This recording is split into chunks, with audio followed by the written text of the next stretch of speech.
right now, some of the buzz around Colorado is a little premature. You can make all the right steps, but there's still a possibility that you go out there in what is an improved league from top to bottom and go 4-8. Always College Football with Greg McElroy is presented by AT&T 5G. Too much college football is never too much with AT&T 5G. Hello and welcome in. Today is Monday, January 23rd, and we hope that you're enjoying the show wherever it is you're getting the show. It's the off season. We're 1 week in. We're halfway through our previews. Our previews will continue today, and today is the Pac-12. We did the SEC, the Big Ten, and the Big 12 last week. Granted, a bit of a shifting landscape in each of those three leagues, including the Big 12. We talked about BYU's entrance in Houston and UCF and Cincy. They're no longer in the group of five, which will be our preview for the Friday edition here of Always College Football. So for all of us here, we appreciate you being with us. It's been a fun start so far. When we fast forward a little bit more, we're going to start diving into the intricacies of the rosters themselves. Right now, we're just doing big picture, treetop, just kind of, hey, a couple things to notice, couple things to take a peek at. No big deal. In February, we start to address a little bit about what's gone on in recruiting. And then we'll finalize, because at that point, maybe they'll be finalized. I don't know. We'll finalize some of the portal. Guys have left, guys that are coming. Of course, recruiting at that point will be completely finished. So February will be busy. March, we start going to spring ball. April, spring games. May, draft. We got all kinds of stuff coming up here in the next couple months. But right now, treetop editions of our Power 5 and Group of 5 previews. Today is the Pac-12. It's one of the most intriguing conferences in the sport right now. Probably more intriguing today than it's been at any point in the last several years. I would also say, too, we're going to get into some mailbag questions. We're going to get to some news and notes. It is Monday, after all, and a lot's happened in the last few days in college football. So let's not waste any more time. It's time for Let's Talk About It, presented by AT&T 5G. All right, the Pac-12 heading into 23 might be as deep as it's been in quite some time. You look at SC, Utah, Oregon, Oregon State, Washington, UCLA. It's as good as it's been in a while, y'all. And I'm telling you, man, that's not even talking about the big, I guess, Buffalo in the room, if you will, which might be the biggest storyline of the entire offseason, that being what's going on in Boulder, Colorado. So I think right now the Pac-12 is as good as it's been in a while. You can talk about quality, you can talk about depth, you can talk about, well, they don't really have a great team at the top. Who cares? Is it entertaining? Heck yeah. And do they have a playoff contender? We will find out here in the next couple minutes or so, because I think there's one, maybe two, and who knows, if a guy pans out here or there, maybe there's three. Either way, we're talking about a league that just saw Chip Kelly win 9 games.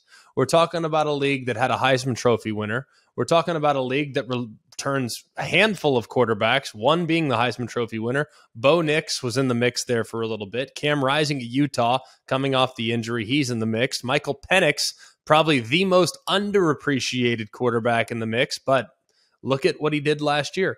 You can make a case he had as good a year as anybody not named Caleb Williams in the entire country, let alone the Pac-12. And then I didn't even have a chance to get to him yet. How about the fact that DJ Uiagalelei now back on the West Coast as what might be the quarterback of Oregon State? More on him here in just a minute. You look at the schedule. It was released recently. A couple of interesting things, a couple of interesting non-conference games like Oregon and Texas Tech. That's an interesting one, right? I mean, who would have seen that? But either way, there's some pretty good things scattered throughout the schedule. But either way, no matter how you look at it, top to bottom, this league is very intriguing. And we always start our little conference breakdowns by kind of looking at, all right, how many contenders are there? Well, we've gotten through a handful of leagues, this being our fourth, and we've never gone this far down the rabbit hole of possible contenders. You ready for them? I think Oregon State's a contender. I think Oregon's a contender. I think Washington's a contender, even though Utah lost a decent amount of pieces. I think they're a contender. We obviously know USC is a contender. That's half the league for the most part. And we're talking also about a guy that, might wave the magic wand, and Kenny Dillingham. Remember, one of his protege. I mean, he's a protege of Gus Malzahn, who in year one took Auburn from 3-9 to runners up in the national champion. So I'm not predicting that. Okay. I'm not saying that Arizona State's going to the Natty. All right. Don't worry. I'm not going to go that far. I'm just saying that it's an intriguing league and there is an awful lot of upward mobility. You could be a team that goes 4-8 to within one game away from winning the conference and one game away from potentially getting to the college football playoff. Now, you need to have a Heisman Trophy winner come in. You need to have a great coach come in. But, hey, anything's possible in the Pac-12. Let's start at the top. The Utah Utes, they, of course, are the two-time defending Pac-12 champs. They're 10-4 this past year. Everyone left with a little bit of a bad taste in their mouth after last season. Understandably so. It was disappointing to watch them in the Rose Bowl play the way they played, and to see Cam Rising go down in the process made it all the more difficult to kind of consume, if you will. Of course, the big pieces that you have to replace Dalton Kincaid at tight end, maybe your best playmaker. You got Clark Phillips at corner, maybe your best defensive playmaker. Diabate at linebacker. I mean, a handful of guys that you got to replace off this past year team. But if you look at it, man, this has been a program that is just consistently consistent. And I'm not going to sit here and say that Utah is in a great position to get to the college football playoff. I'm not going there this year. I'm just not. I refuse to take the bait. They might be maybe the most stable foundation in the entire league, but look at their schedule. I mean, they might have the toughest schedule ever. Florida's at their place to start the season. You got Baylor after that. You're at SC. You're at Washington. I mean, it's a grind if you're the Utah Utes. So, hey, could they possibly cycle up and get it again? I wouldn't bet against them, but at the same time, it might be more difficult this year than it's been in quite some time. Let's talk about the runners-up. USC Trojans probably going to come into this upcoming season as the favorites in the league. How could they not be? But you do lose a couple very important pieces, most notably Jordan Addison, of course, outstanding wide receiver. Tui Pelotu along the defensive line. His ability will not be easy to replicate. You look at some of the other guys that were in there as well. They do lose a handful of guys that were key contributors. Now, Caleb Williams is superhuman. I get it. He's not going to be, he's not going to be in a position where, oh, man, they lose a receiver. There goes the offense. Like, no, we know that's not going to happen. I mean, we saw Travis Dye, for instance, go down last year. Hey, plug and play. They're going to be just fine. This is a group that I expect to continue to excel on that side of the ball.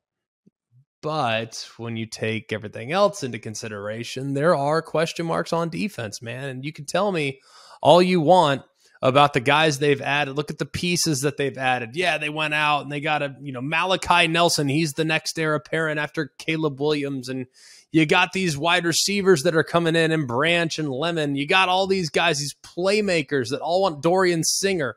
I mean, it's like they got guys on offense. But when are they going to go out and find a complete game record defensively? Now, Tui Pelotu was at times that guy for him last year. But my questions with USC will continue until I know for certain they're going to take a decent step on the defensive side of the football. Look, I think that they're going to win games. I think they're going to have a crazy exciting product to watch. And I think it's great that USC's back being in the mix for the college football playoff. But y'all, we got to see growth on that side of the ball. Yes, last year they did a phenomenal job turning people over. A phenomenal job. How many different games were just gift wrapped from the opponent given to SC after long drives, but hey, there's a turnover, interception, fumble, whatever. I mean, at one point, they were like plus 20 in the turnover margin. It was absurd. That is difficult to replicate. So I would like a little bit more productivity on that side of the ball, because the offense is going to score points. Now, what happens on the defensive side of the football? Everybody and their brother wanted Alex Grinch gone. Yeah, I get that, but you look at the personnel he was trying to take the field with and the fact that they did run into a couple of tricky offenses to prepare for. It's hard for me to blame Alex Grinch for the shortcomings of what SC had. I think it was more of a personnel issue than it was a scheme issue. And that's why it was clear for Lincoln Riley that Alex Grinch needed to be retained. Let's see another year in the system. If there's no progress made in 23, then it might be time to turn over some of the things going on that side of the ball. Other teams that are in major consideration, one of my favorite teams in the country. I'm going to love them all off season. You heard it here first. Remember, I loved TCU last year. Told you about a couple other teams I loved last year that ended up having great years.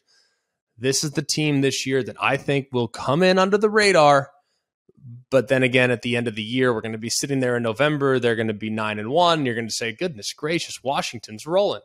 Yep, I love the Huskies. Michael Penix, he's back for another year with Kalen DeBoer. You look at what else they return. They do lose a couple pieces. They lose a couple guys along the offensive line. You lose Wayne Talapapa, great running back there, guy that did an awful lot for him. You lose a couple of key pieces on the defensive front. Jeremiah Martin is an example of that. Cam Bright at the second level, another guy that will be difficult to replace. But if you look at what happened, man, everyone wanted to talk about what SC did, 4-8 to within one game of a conference title and a national championship possibility. Yeah, well, y'all, do you realize that Washington was 4-8 too in 2021? Kalen DeBoer gets in. They go 11-2, 7-2 in the Pac-12, and there were a couple games in which they had it on their racket, man. I think this team has a chance to be outrageously explosive. Now, Penix, probably going to come back. Got a chance to be a first-round pick next year, perhaps. He's got a huge arm, got a ton of tools, great mobility. I do think that he's got a chance to really elevate. Now, he's going to need some pieces around him. The defense in particular, I think, is a little underrated. This is a group that's really not that bad. A lot of people say, well, look at the pieces they've given up. Look at all this. You tell you what, you look at Trice on the outside. You look at some of the other guys. This is a group up front that can make life difficult on you. Now, are they as good as the Vita Vea-led 2016 team? Probably not, where you have Greg Gaines and Vita Vea. No, they're probably not as good as that group. But this is a group in the front seven that does a decent job. And are they really going to be in the mix to win a national championship? I'm not sure I'm going to go that far, but I'm telling you, man, they need to be under consideration when evaluating the possibility of them winning the league and ultimately getting to the college football playoff. I think it's a real possibility, I do, for the Washington Huskies this year, but it totally centers around Michael Penix and his ability to continue to elevate that offense to heights that we saw just last year. Oregon State's another team that everyone needs to be conscious of. This is a team that can flat out go. And you look at it now, they got a lot. 10-3 last season. Okay. You're going to sit there and say, well, 10-3, that's good year. Good job, Oregon. Go Beavers. Yeah. Good way. Yeah. Good year. Yo, that was the third ever 10-win season in school history. Third, only 3 ever. We're not talking about teams that just roll out of bed and win 10, and that's just, that's the status quo. We're talking about the third best season ever, arguably, in the history of Oregon State football. And, they finished the season, and people say, well, Florida's a dumb, Florida's terrible. Okay, you beat an SEC team 30-3. I don't care what the circumstances are. That's doing work. All right.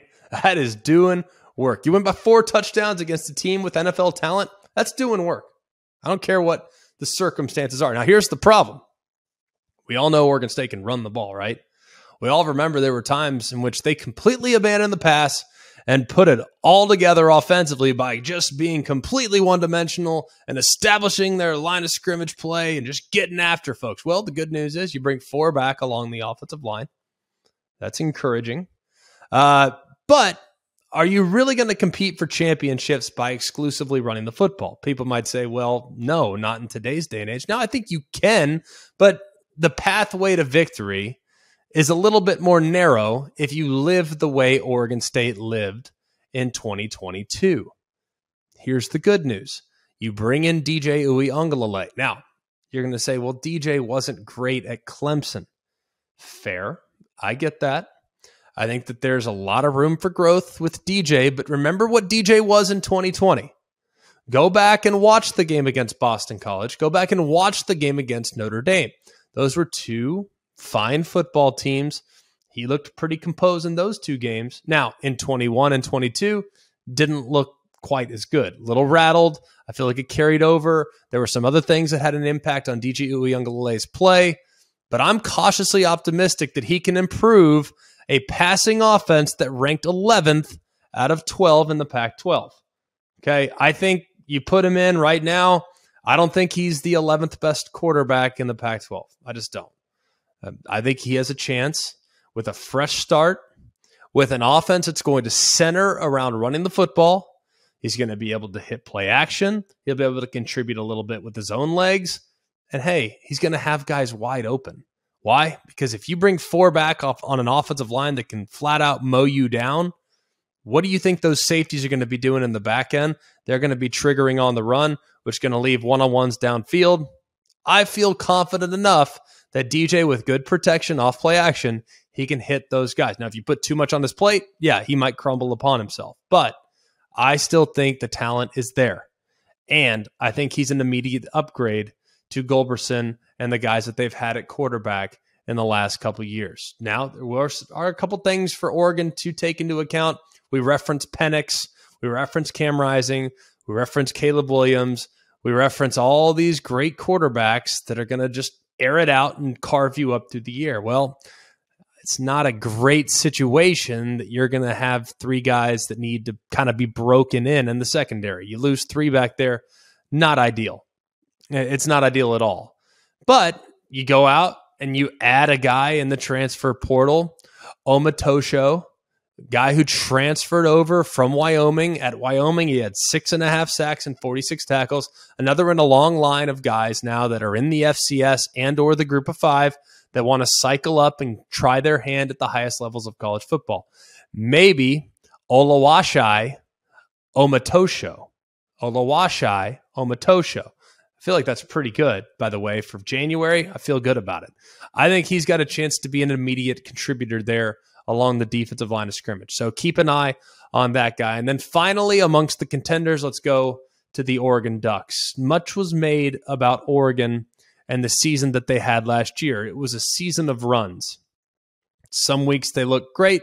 Some weeks have a difficult time understanding what the heck they're doing. 49-3 against Georgia. We all found out as the season went along. Nothing to be ashamed of, but either way, got to play better than that against top-level competition. Obviously, win against North Carolina in the bowl game has people feeling pretty optimistic about what might be coming. But when Bo Nix decided that he was going to come back, that's when people really started to feel good about where they're at. Threw for nearly 3,600 yards in year number 1 with Dan Lanning there at Oregon. Obviously, offensive coordinator is gone, but either way, nearly 3,600 yards, 44 total touchdowns. Here's the bad news. You lose 4 guys off the offensive line. Obviously, that was a group that in recent years has been a proud group, has been a solid group, and to have to replace 80% of it won't be the easiest thing in the world. Now, they've been aggressive. They've gone out and they've tried to identify guys in the portal that could potentially come right in and play. Junior Angulau from Texas, Ajay Cornelius, he's coming in as well. A couple others that might potentially be thrust into the spot that have starting experience at other places. So they've obviously identified the issue. They're trying to fortify it by way of the portal. Maybe they have a young guy or 2 that can step right in and be an immediate contributor. Either way, the Cornelius guy, by the way, from URI, this guy's supposed to be the real deal. Everyone and their brother wanted him as an interior offensive lineman. Supposedly he's the real deal. I'm not sitting here, scouting Uri tape, all right? I'm just saying, that's just what I heard. If you haven't seen Uri, check out their unis. Great color combo. Feel great about them. Either way, I think it's time to be very optimistic about what Dan Lanning's got going. They withstood what was a disappointing week 1 game, got hot. Bo Nix got a little banged up, didn't play great down the stretch, did okay down the stretch. Then Lanning goes out, lands the number 8 recruiting class in the country. That's according to ESPN. Others had him around there as well. Clearly, things are going in the right direction if you're Oregon, especially knowing some of the uncertainty that surrounds Oregon. Are they going to be in the Pac-12? Are they leaving? Are this other stuff?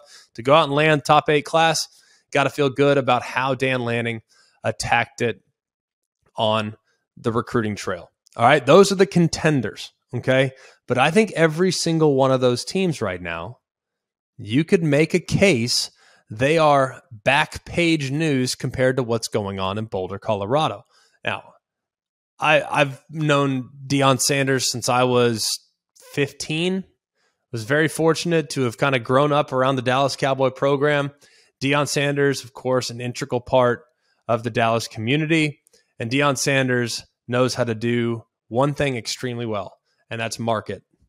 Whether it be himself, whether it be his program, whether it be the people that are in his program, he knows how to move the needle. And I'm telling you, I look at my Twitter feed just like you guys do every single day. And the people that I follow, look, I don't follow a lot of folks, but most of the people that I follow are college football related content. It's most of what I just love it. That's what I want. That's the information I want to consume.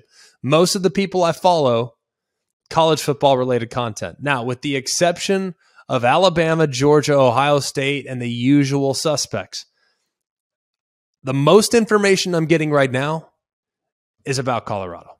And why do you think that is? Because if you think it's because they're going to all of a sudden win the national championship, you're wrong. No, but it's because everybody's interested. Deion Sanders is a polarizing figure. A lot of people want him to fail. A lot of people want him to succeed. It doesn't necessarily matter what side of the aisle you're on. You feel a certain way about Deion Sanders.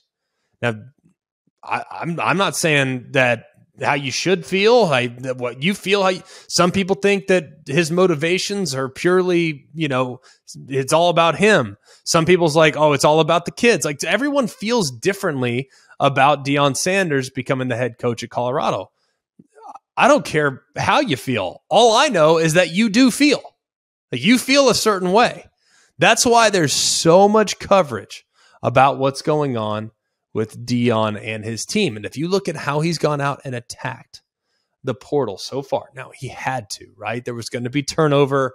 The personnel that was there with the previous regime, probably not up to the par to where Deion wants it to be. He had to go out and he attacked the portal. We knew he would. We also knew that he would be very aggressive. And hey, if you don't want to be here, you don't want to be a part of it, all good. See you later. We're bringing our own luggage and it's Gucci or Louis, whatever he said. I don't know. Either way, expensive, right? So you look at what he's gone out and gotten already. Now, I'm not going to sit here and say that Colorado is all of a sudden an 8, 9, 10-win football team. I think if they get to a bowl game, that would be a phenomenal job well done for Deion and his staff, because I do like the two coordinators he brought in. I think both offensively and defensively, they're in a great position to succeed. Sean Lewis, great coach that does a lot of interesting things. Got that Wisconsin background, but also goes crazy hyper tempo. Like, going to be exciting to see exactly what he does. And then on defense, you got Charles Kelly, who of course has been around it for quite a while at both Alabama, played at Auburn, been at Florida State, been all over the place. So I think they got really good staff that they've been able to put together. But what I'm most intrigued by are the guys that are going to step right into spots from big-time schools. Now, I don't know if any of these guys are going to become the next Cam Newton. I'm not going to go as far as to say, well, this guy transferring in, he's going to change the game. No, but I look at where they're coming from, leads me to believe that there's reason to be optimistic. Shedeur Sanders, of course, highly regarded player. That's Deion's son. I'm shocked that he was able to get him to commit to Colorado. But either way, he got Shedeur Sanders, right? 4-star player. Travis Hunter, 5-star player. Another 5-star corner that just landed this past weekend. He's a freshman, but probably will start day one. You got Kavosiey Smoke, formerly of Kentucky. He's heading to Colorado. You got Miles Slusher, formerly of Arkansas. He's heading to Colorado. You got Vontae Bentley, formerly of Clemson. He's heading to Colorado. You got Yusuf Mugerbil. He's coming over from Florida to Colorado. He's playing along the line of scrimmage. You got a big-time tight end prospect in Seydou Traore from Arkansas State. A lot of people love his upside with the Red Wolves. Didn't get as many looks. Well, he got a decent amount of looks, but I don't think many people were going to see him at Arkansas State. Now he gets a chance, obviously, at Colorado to make some moves. You got Taylor Upshaw, who's coming over from Michigan to Colorado, and then you got Breedlove, corner who's coming from Ole Miss to Colorado. You notice every one of those schools I listed, Ole Miss, Arkansas, Michigan, Florida, Clemson. I mean, we're talking about real schools, real prospects that Deion now has gone out and gotten. Now, you can tell me about the circumstances of why they're leaving. That's fine. I don't necessarily care. All I know is I bet you they're better than what Colorado had. So if you think that Deion hasn't improved the roster already, I think you're crazy. I'm very optimistic about what he's done so far, and I think that the amount of buzz he's creating is only going to benefit Colorado here in the years to come. Let's Talk About It is brought to you by AT&T 5G. Too much college football is never too much with AT&T 5G. This episode is brought to you by AT&T 5G. Fast, reliable, secure. Is checking your team's stats at 2 a.m., watching highlights while eating with buddies, or catching the game during a wedding all too much? Nope, because too much college football is never too much, and AT&T 5G keeps you connected to all the action all year long. 5G requires compatible plan and device. 5G may not be available in your area. See AT&T.com/5G for you for details. All right, let's get into it. We told you that we've been stockpiling questions. Continue to send them. Always collegefootball@gmail.com. You can also send them via our social media at alwayscfb, both on Instagram and on Twitter. We're putting them in. We're going to start doing mailbags pretty much every show.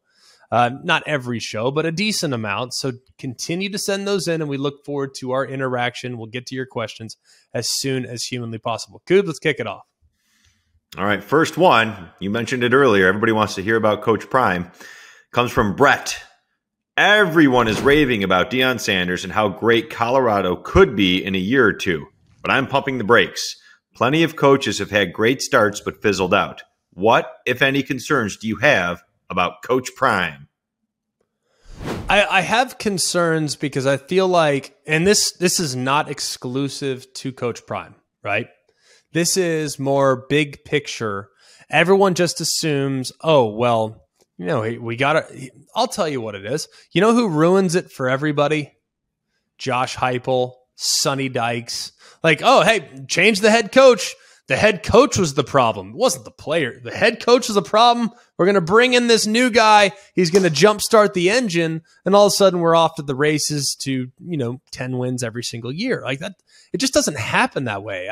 Colorado has been a very difficult destination for a really long time. And there has consistently been decent back and forth. Oh, we're going to invest and put the resources into the program that you need to be successful. And then they come back and say, no, never mind. We're not going to do it now. Like I remember when I took my visit to Colorado, and I feel like this was 15 years ago. It wasn't that long ago. I took an official visit to Colorado and they were good.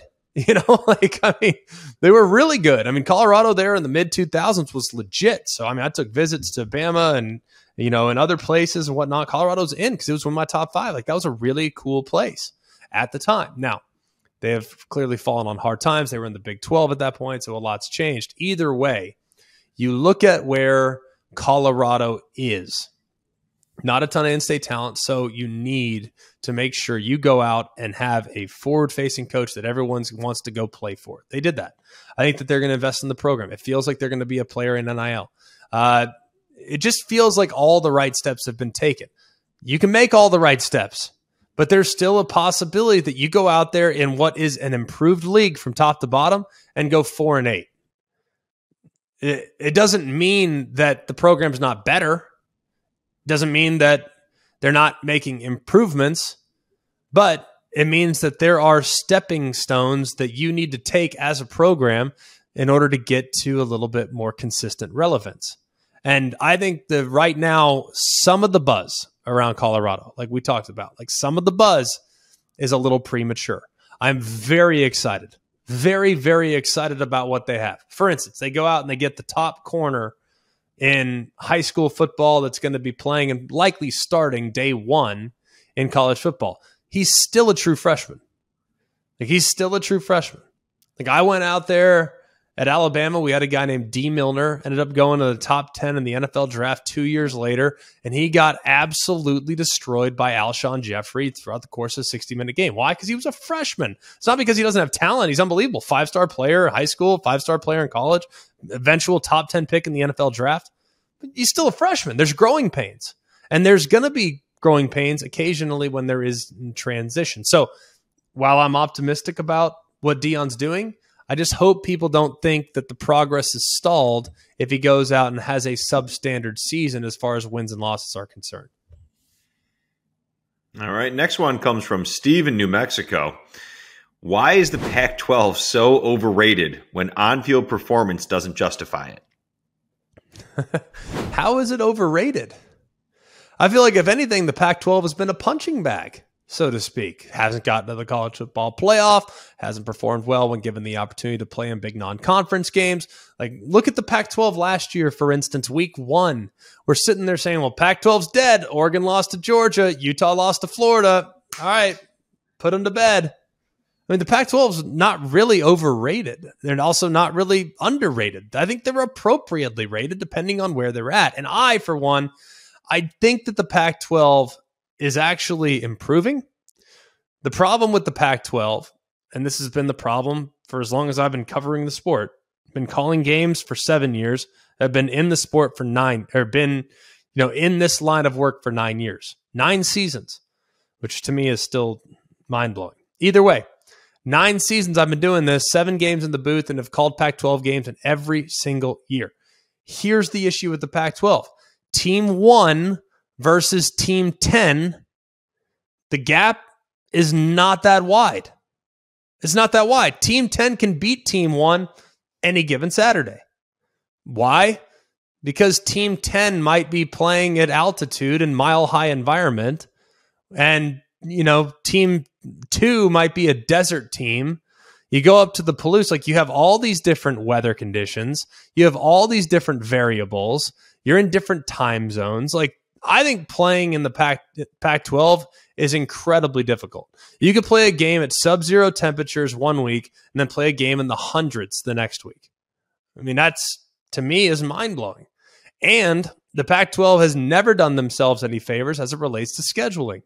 Scheduling, to me, is, how about we don't take our best team, our most likely team to get to the playoff, and you're going to say, Greg, this is soft. You shouldn't protect teams, whatever. They got to earn it. Fine. All right, some road trips are more difficult than others, right? Would we all agree? Some road trips are more difficult than others.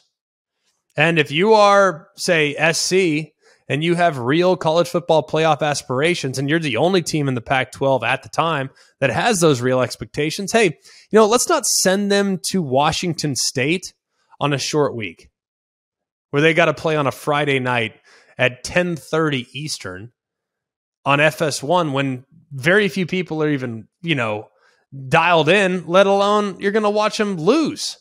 I mean, and then the next year you take Utah, who at the time was a real college football playoff contender. Utah's legit. That year, 2017, 18, whatever year it was, hey, let's take them and make them play at SC on a Friday night. Like, short week, let's put them on arguably the most talented team in the entire league. Let's make them play there. And guess what? Matt Fink goes on to beat Utah, the backup quarterback. And Utah misses the playoffs as a result. So I don't think they're overrated. I just think they've really had dumb priorities when it comes to their scheduling model. So I hope that gets addressed at some point in the near future, because they don't need to be making it harder on their playoff contenders. They need to make it more manageable on their playoff contenders, and that's what's bit them in the past. Every college football season, Goodyear knows the importance of winning on the road. The road will always demand confidence, the confidence to handle whatever the journey brings and to perform under tough conditions. And just like the players and the fans of college football, Goodyear is ready. Are you ready for the road? Visit Goodyear.com to find the right Goodyear tires for whatever road you're on this season. Goodyear, more driven. All right, the Pac-12 will put a bow on it by doing this. One, we've already talked about the fact that it's a really good league. It's a highly entertaining league. You have a lot of different variations. Even some of the worst teams traditionally in the league in the last handful of years have been really fun to watch. Think about Arizona last year, Jed Fish's second year. Think about how much better they got. Think about how much they've improved. How about Oregon State? They were at one point one of the worst teams in all of Division I football. Now they're a 10-win football team. Cal, at times, has had great moments. In the last decade, we've seen Stanford perennially go to New Year's Six bowl games. So this league has a ton of upward and downward mobility, which makes it highly entertaining. Here's the problem. The Pac-12 has always had horrendous priorities. Always.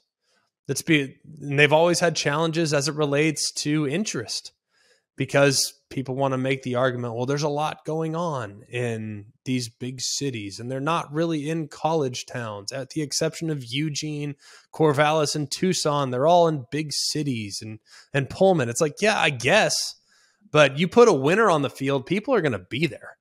And I think finally, with all due respect to Larry Scott, him being in charge of the league was an absolute disaster. His priorities were out of whack. The things that they did as far as the Pac-12 network is concerned were a joke.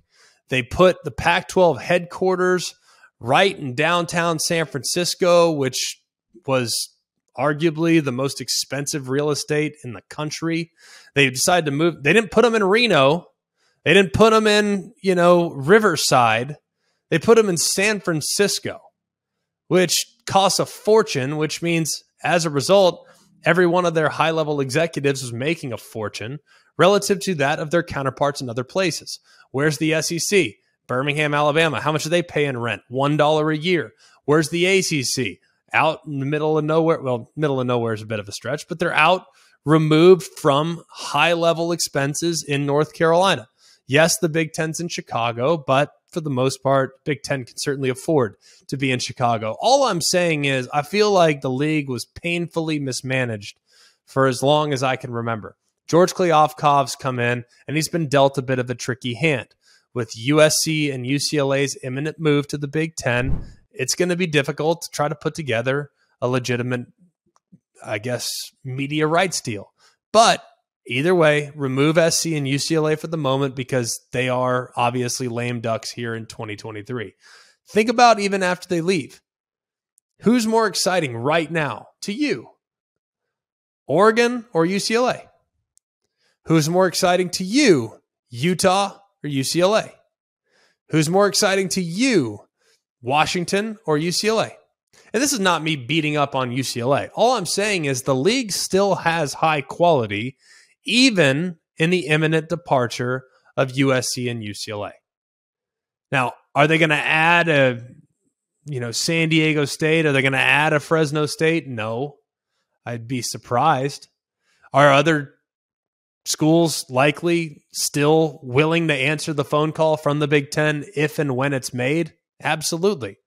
But remove all the chaos, all the speculation, remove all that just for the moment, and just think about the quality of play on the field. And think about how entertaining it is, because ultimately this is all about entertainment. Tell me right now, outside of maybe the SEC, tell me a league that is more entertaining right now. Because I'm not sure you can find one.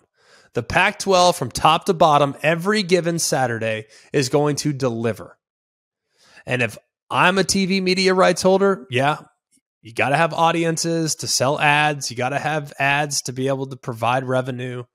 I understand the importance of eyeballs.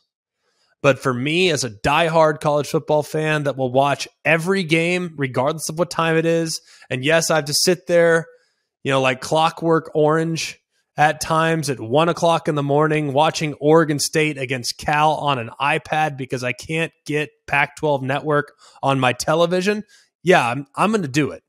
I've even gone as far as to listen to the Sirius XM feed of Oregon State football games against SC because it was on Pac-12 and I couldn't get it. I couldn't stream it. So I listened to it on the radio. And I listened to the 4 interceptions that were thrown by Chance Nolan. So I remember, and I love this league. I think it's a phenomenally good league. I think it's highly entertaining. But I just think that we need to remain optimistic about what the league might look like even after the departure of USC and UCLA. That'll do it for us here at Always College Football. Please like, rate, and subscribe. We'll be here all off season. We want you to be here along with us. We're going to break down games. We're going to break down teams. We're going to break down storylines. And we're going to hit the treetop topics. Either way, we're going to hit all those here in the next several months before we get up to game day. Well, we're not that far away from spring ball getting underway. I mean, we're probably inside of a month for some schools, which is kind of crazy when you really think about it. We got a lot of recruiting to get to between now and then. Anyways, for Jack Foster, for Jake, for Mark Kubiak, I'm Greg McElroy. We really appreciate you being with us. This has been Always College Football with Greg McElroy, presented by AT&T 5G. Too much college football is never too much with AT&T 5G. Hey guys, it's Greg McElroy. Thanks for watching Always College Football. Make sure you like, rate, and subscribe to ESPN's YouTube channel and wherever you listen to your podcasts.